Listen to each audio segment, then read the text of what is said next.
ಅಧ್ಯಕ್ಷರೇ, ನಮ್ದು ಕೃಷ್ಣ ಅವರಿಗೆ ತಾವು 58 ಕೋಟಿ ಪ್ರಾವಿಷನ್ ಮಾಡಿದ್ದೀರಾ ಅಂತ ಹೇಳಿದ್ದಾರೆ. ಖರ್ಚು ಒಂದು ಜಿಲ್ಲೆಗೆ ಎಷ್ಟು ಬರ್ತೈತೆ? 1.5 ಕೋಟಿ ಬರ್ಬೋದು. ತಾಲೂಕುಗಳಿಗೆ ಬಂದ್ರೆ 20 ಲಕ್ಷ ಬರೋದು. ನಿಮ್ಗೆ ಎಲ್ಲೂ ಸಿಗಲ್ಲ. ಈಗ ಕರ್ನಾಟಕದಲ್ಲಿ ಎಲ್ಲೂ ನಿಮ್ಗೆ ಜಮೀನೇ ಸಿಗಲ್ಲ.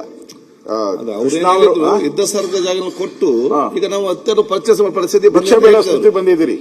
ನಾನು ದಾವಣಗೆರೆಗೆ ಹೋಗಿದ್ದೆ ಅಧ್ಯಕ್ಷರೇ. ಅಲ್ಲಿ ಲ್ಯಾಂಡ್ ಗ್ರಾಂಟ್ ನಾವೇ ಮಾಡಿಕೊಟ್ಟಿದ್ದೀರಿ. ಸುಮಾರು 100-120 ಎಕರೆ ಲ್ಯಾಂಡ್ ಗ್ರಾಂಟ್.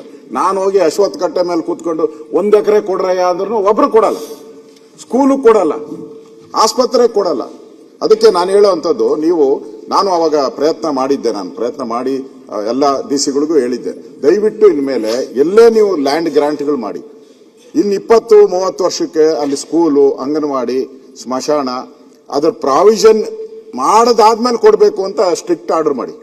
ನೀವು ಇಲ್ಲಿ ಅದು ಬಹಳ ಇಂಪಾರ್ಟೆಂಟ್. ದಯವಿಟ್ಟು ಇದು ಮಾಡಿದ್ರೆ ಮುಂದಿನ ಜನಾಂಗಕ್ಕೆ ಒಳ್ಳೇದಾಗ್ತೈತೆ. ಇಲ್ಲ ಅಂತಂದ್ರೆ ಎಲ್ಲ ತಗೊಳಕ್ ರೆಡಿ ಇದ್ದಾರೆ. ನೀವು ಕೊಟ್ರೆ ಎಲ್ಲರೂ ಬರೋದು. ನೀವು ಎಲ್ಲಿ ಈ ಚಿತ್ರದುರ್ಗ ಹೋಗ್ತಾ ಇದ್ರೆ ಬೆಟ್ಟನೆಲ್ಲ ಉತ್ಕೊಂಡ್ಬಿಟ್ಟಿದ್ದಾರೆ. ಈಗ ಎಡಗಡೆ ನೀವು ಬೆಟ್ಟಗಳನ್ನೆಲ್ಲ ಉತ್ಕೊಂಡ್ಬಿಟ್ಟಿದ್ದಾರೆ ಮೇಲ್ಗಡೆ. ಇದನ್ನ ತಪ್ಪಿಸ್ಬೇಕು. ಮುಂದಿನ ಜನಾಂಗಕ್ಕೆ ನಾವೇನೋ ಉಳಿಸಿಲ್ಲ ಅಂದ್ರೆ ದೊಡ್ಡ ಸಮಸ್ಯೆ ಆಗ್ತದೆ. ಕೃಷ್ಣ ಅವರೇ, ದಯವಿಟ್ಟು ಇದನ್ನೆಲ್ಲ ಸರ್ಕ್ಯುಲರ್ ಅಲ್ಲಿ ನೀವು ಗ್ರಾಂಟ್ ಮಾಡಬೇಕಾದ್ರೆ ಏನೇ ಮಾಡಬೇಕಾದ್ರೂ ಇದನ್ನ ಉಳಿಸ್ಕೊಂಡು ಇನ್ನು 25 ವರ್ಷಕ್ಕೆ ಮುಂದೆ ಕೊಡ್ತೀರಿ ಅನ್ನೋದು ಒಂದು ಆದೇಶ ಮಾಡಿದ್ರೆ ಒಂದು ರೆಕಾರ್ಡ್ ಉಳಿಯುತ್ತೆ. ಧನ್ಯವಾದ.